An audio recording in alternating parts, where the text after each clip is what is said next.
Good morning. Today we're talking about how to get sponsored.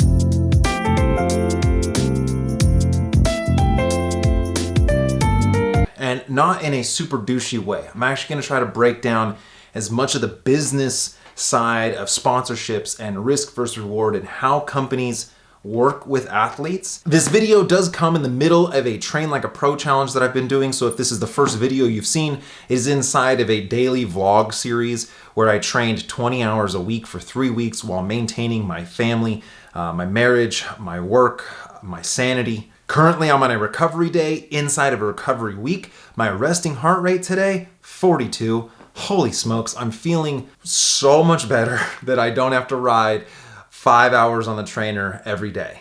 We're gonna get hyper honest in this video, okay? So this isn't a sponsorship video. I am gonna sort of divulge as much information that I can without making me seem like a total douche. But a lot of times when people talk about sponsorship, it's always a flex. I don't want to flex. What I want to do is help someone, maybe a young buck, understand how to navigate this, because it's a totally different world now. It doesn't matter if you're a world champion or you're the greatest athlete ever. It's different now. If there's anything you take away, it's this. 1, do not ever compromise your integrity for any amount of money or product. It's not worth it. Don't sell your soul, okay? Number 2 is that find companies or brands that you already use. Do you already like something? Are you invested in that company? Because it doesn't matter if you get a sponsorship with a company that you hate or don't want or don't use, it's not gonna be worth it. The other thing is that when you're dealing with companies, there's gonna be a lot of ups and a lot of downs. You're gonna have to go through that ebb and flow. Well, another big thing is to find parallels between you and the companies you want to work with, all right? But ultimately, you never want to sacrifice your integrity. All right, so the first thing we need to talk about is a little bit about the business of where this money or where the risk is being offered from the company. So when you're talking about brands, okay, this is, let's say, their entire revenue stream. All right. So this is all the money that they're making. Now, out of this, okay, a lot of people would say, oh, wow, they're balling out. A lot of companies have a very small margin. And the higher the dollar amount of that product is, usually the less the percentage that they're making, the margin. Out of all the money they're bringing it in, this is what it's costing them to make the product. Then, on top of what it's cost them to make the product, they have to operate the business. That is like payroll, that is water, power, electricity, office space. So what it costs to make the product, what it costs to run the business, and their profit. And this is their profit margin. Some companies will run 50%. That's like kind of average. I think a lot of like clothing brands, like that's what you shoot for. Sometimes smaller stuff, let's say like a pop socket, right? I've got like a pop socket here. This thing probably has a 90% margin on it. Now, if we talk about a bike brand, let's say like Canyon, when you're talking about a $9,000 bike, it doesn't cost them $1,000 to make that bike. So their margin might be way less. So when you're talking about higher end products, you could be all the way up to maybe even say like a 20% margin, or like a pop socket or something smaller, you could even get down to like a 70% margin. This is important to understand because that's where the risk versus reward comes in. So when you're trying to get sponsored through a bike brand and they only have a 20% markup on their bike and they're gonna give you a bike. So say they give you a $10,000 bike. Well, when they sell a $10,000 bike, they're only gonna make $2,000. So if they give you a $10,000 bike, they're out 8, which then means what? They're gonna have to sell 2, 4, 6, 8. They're gonna have to sell 4 bikes, but giving you 1, right? That's a 4-to-1 ratio. So that's a huge risk for the bike brand to give you a bike and hope that you sell 4. And now, even if you sell 4, that's just breaking even. And no company wants to just break even. That means you've risked a ton and you've returned nothing. So ideally, they're going to want a double on their return. So then if they give you 1 bike, they might want to see 8 being sold. So this is the profit margin, right? And inside this profit margin is their marketing budget. Every company is a little bit different.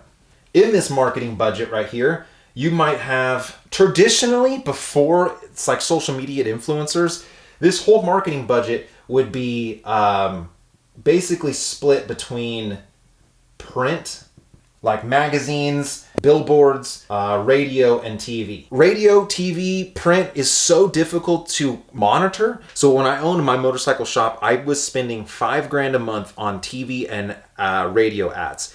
I had no idea if who saw my TV or radio ad or heard, you know what I'm saying? That what if it was a 75-year-old grandma? She gonna come and buy a motorcycle? No. So it's very difficult to know, yeah, I might get pitched by my TV rep, hey, your TV ad will be shown to 10,000 people. What if one of them is my customer? I've just spent so much money to advertise to nobody. It's no longer like this anymore. You might now have a marketing budget that is, still the traditional marketing way, your TV, your print, your ad, that sort of stuff. But a lot of brands now are investing, if not more than half, 100% of their marketing budget into influencers. And so that's what we're talking about, is this amount of money. So even though you might say, hey, Canyon, well, I saw something and they made $100 million in the year. But you're looking at this whole entire block. That's not disposable income. That's not what they can sponsor you with, right? They have the cost of their product. They have their cost of doing business. They have to have their profit margin. Then you have your traditional marketing. So what you're after is this little slice right here. Now, every company is different. Every brand is different on how big that slice is. But depending on what you have to offer and what brand you're looking at, this can be substantial. I personally had a chance to look at a Google AdWords account for a very large online retailer of sex toys. This was a couple years ago.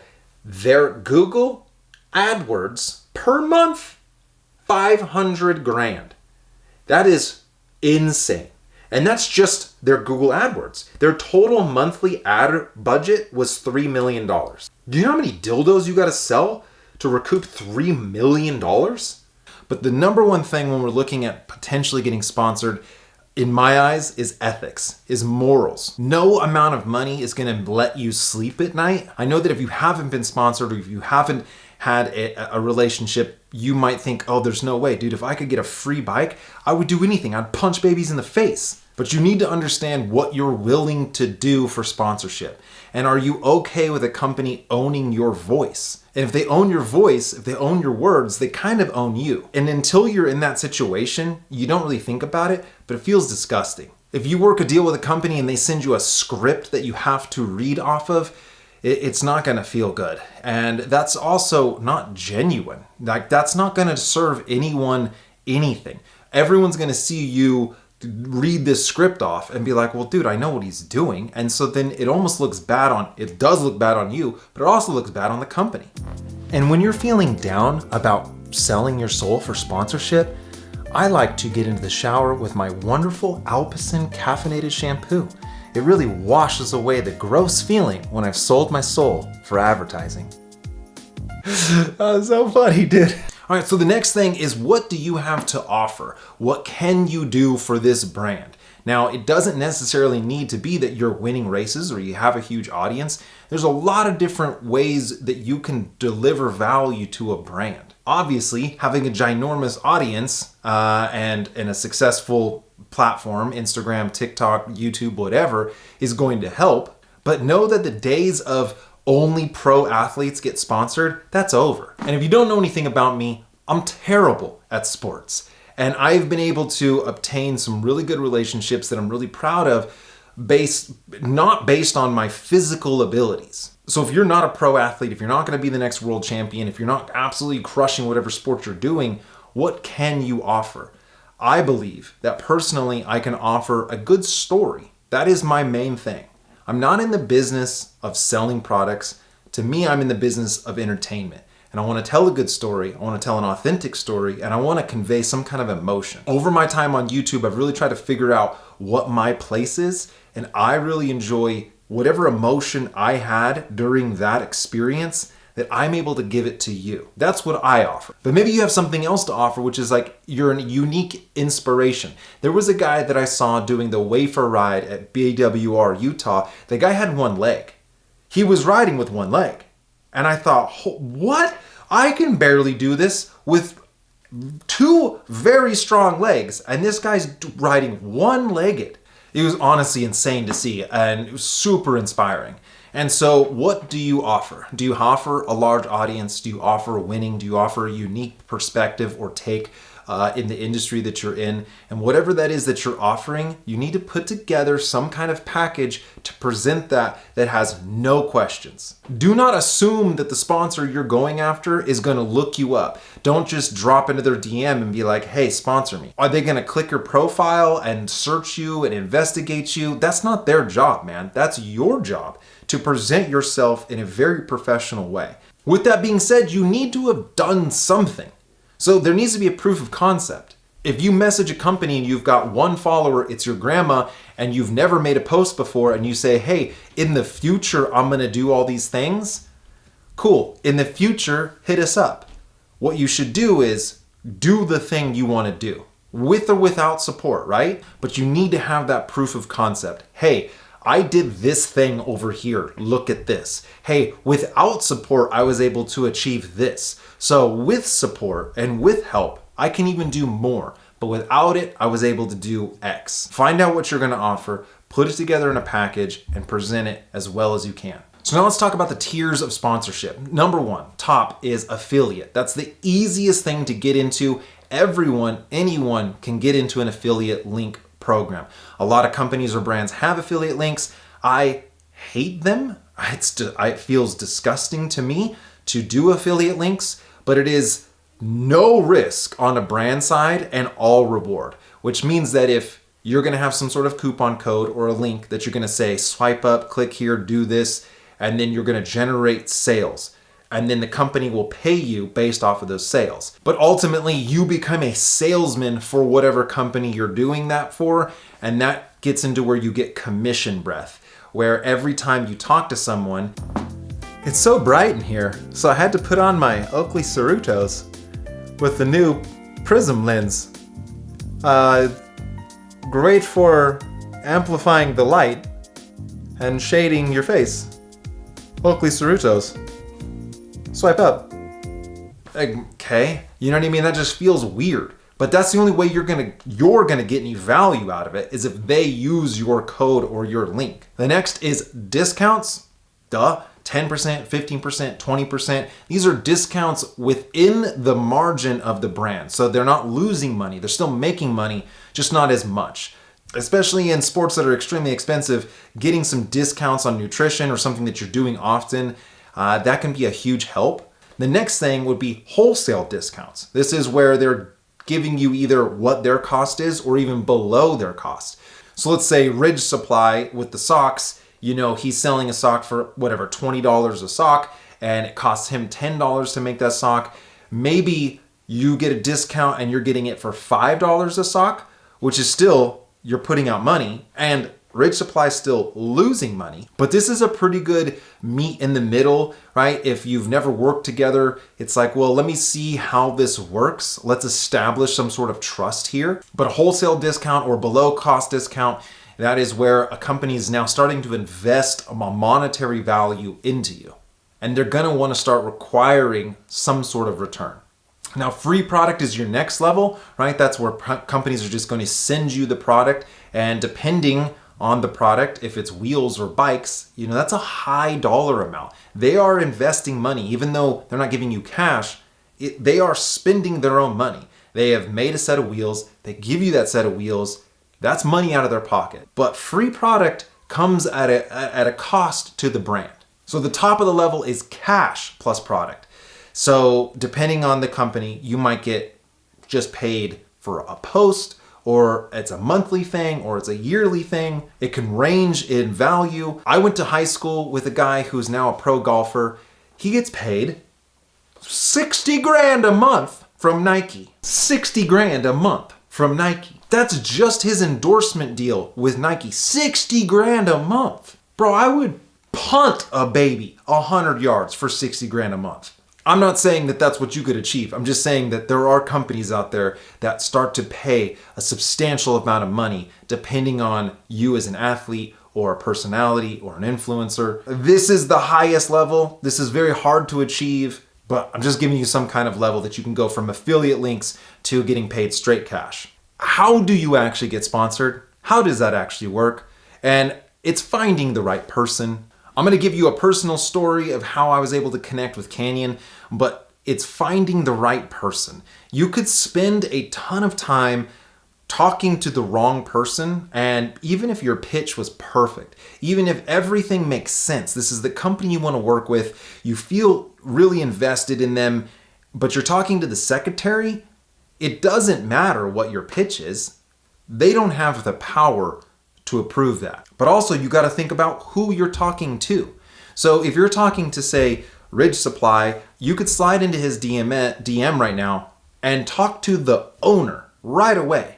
But when you start talking to him, the money that's being talked about, the sponsorship, he's writing that check. That money's coming straight from his pocket. So it's very personal, and that's going to take a different conversation, a different relationship, versus if you're talking to someone high up in like a corporate world where they are not connected to that money whatsoever, them giving you money or support, it's just in their budget. It's already written in their budget. Their job is to spend this money or provide the product. So finding the person in the right spot that, one, isn't necessarily super tied to the actual bottom dollar of the company.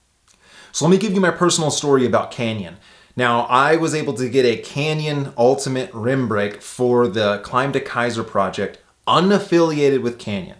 I got that bike through a marketing agency, and I pitched this whole thing. Like, this is what I'm doing. It's going to be documentary style. I mean, I invested my own money and time into creating this project, like a massive project. This was a personal financial investment. And so it's not like I just said, hey, give me a free bike, fool, and then that happened. I put together a well thought out proposal. I found the right person, and through that, I was able to get connected with a bike. Now, it wasn't my bike to keep. It was just a bike for the project, and then I had to send it back. But once I got on that Canyon, I loved it so much that I didn't want to give it back. And then I thought, I want a longer term relationship with Canyon. The project came out really, really well. The marketing agency was very happy with that, but I didn't have any connections at Canyon.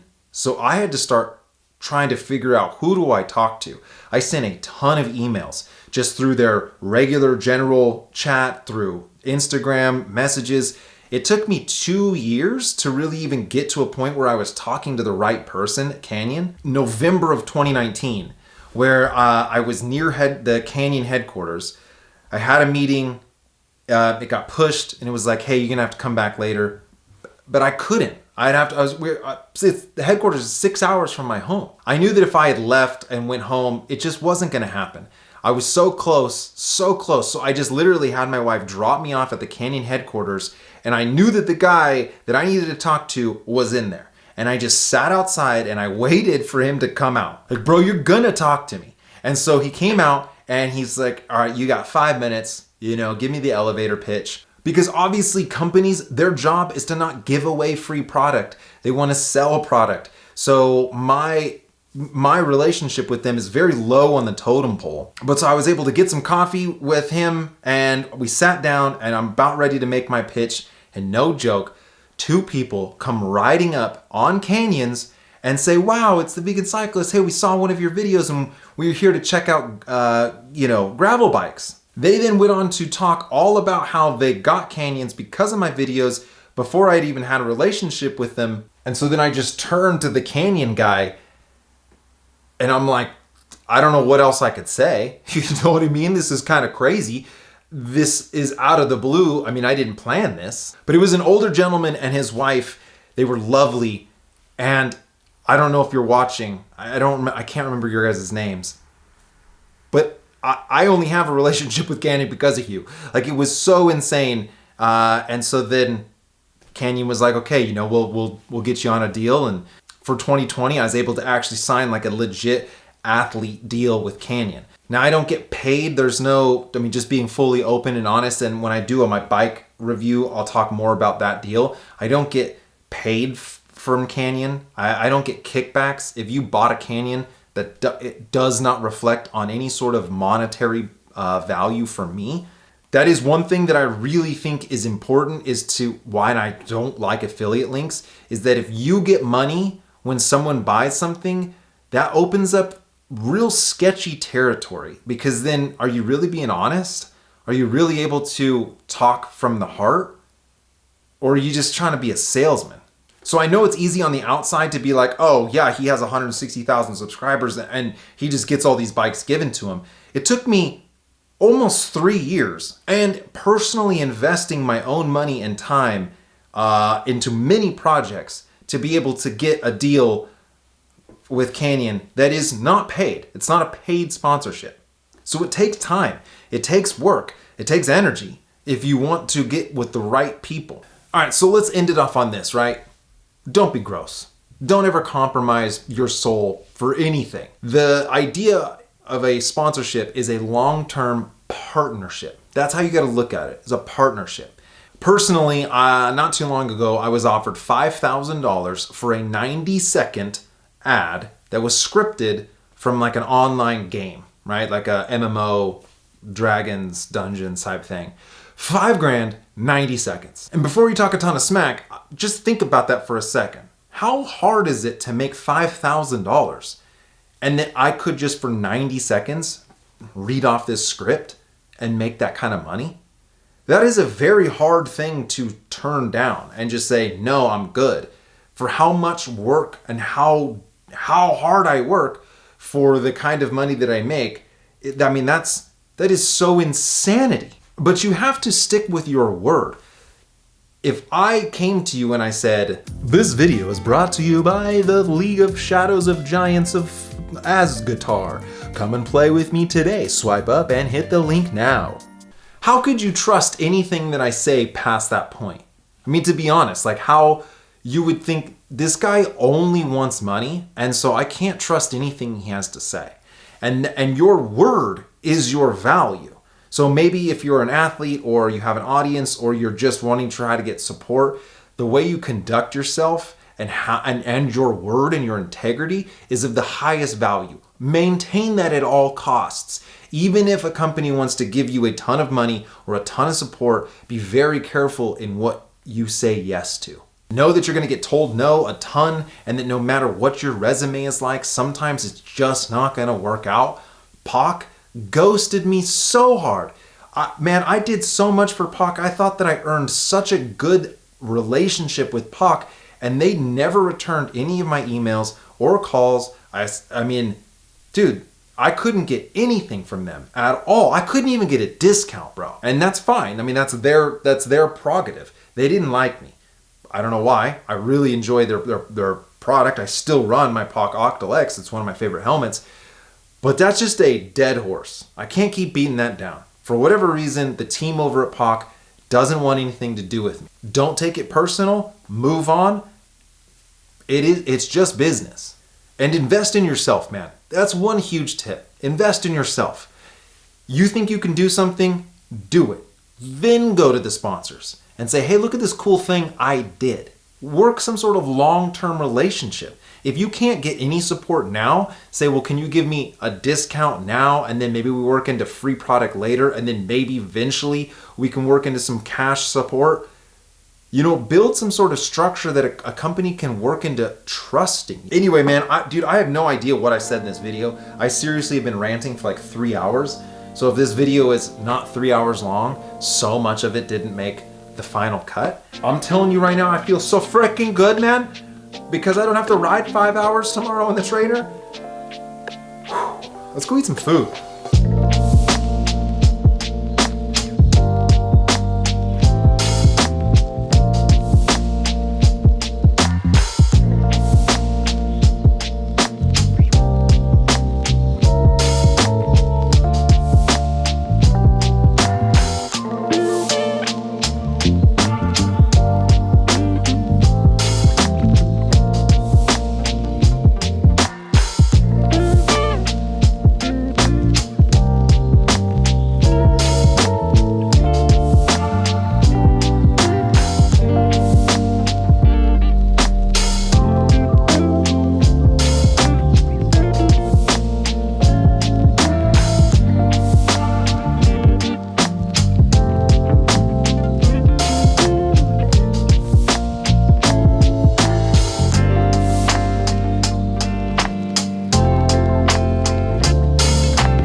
asparagus, avocado, carrots, all the potatoes, 2 burgers, Beyond Meat, and then this is like aged cashew cheese. High quality cheese, man. On a bed of avocado with crispy onions. Well, we didn't have any regular onions or anything else to put on the burgers, so I feel like they're a little bit plain, but that's what we got, all the other stuff. And then I didn't know what these were. They're pine nuts. Pine nuts. And then grapefruit. I actually hate grapefruit, but the wife put that in there. It's not a grapefruit. What is it? It's a blood orange. A blood orange. That looks so much like a grapefruit, doesn't it? Not a grapefruit. Sweet. I, at this moment, have no idea how this video came out. In my head, I thought this would be such a good idea. I even rehearsed it as I kind of wrote down some of the things I was going to say, and I was like, oh, I'm killing. And then once I got in there and I tried to film, it's really hard to remember if I even made any sense at all. So at this point, I hope that you enjoyed the video. I don't know how it came out. Today we didn't ride, and this week's going to be really chill. So I think tomorrow maybe we'll do like how to make your food not suck. I'd like to, I am going to ride a little bit this week. Maybe I'll do more rides with the Bubs. Maybe we'll take Bubba's mountain biking or something like that. Anyways, I don't want to sit here and talk a whole bunch because this video is probably already way too long. I will say that I have so much energy. It's so crazy. And I just think it's like, I don't have to think about that I'm going to ride 20 hours next week. So my body's sort of releasing energy, because I think that before it was sort of holding on to energy because I knew I had to ride. I also got a really good night of sleep last night, and my resting heart rate this morning, 42. Phenomenal. Anyway, from ours to yours, we wish you happy holidays, and that this time that you can spend with the people that you cherish. That's such a stock thing to say. So are you going to, like, how exciting that's going to be during Christmas, right? Are you going to vlog during Christmas and all that? Yeah. I don't know what we're going to do, but she's so ready. Finger guns. Anyway, guys, I appreciate you. We're going to just keep cracking these videos out until the 31st. I don't really know what else to say, but we're going to hang out, have some family time, and as always, Vegan Cyclist. Yeah! Give me the loudest yeah you could ever give. Just scream it. Ready? As always, Vegan Cyclist. Yeah! Good job.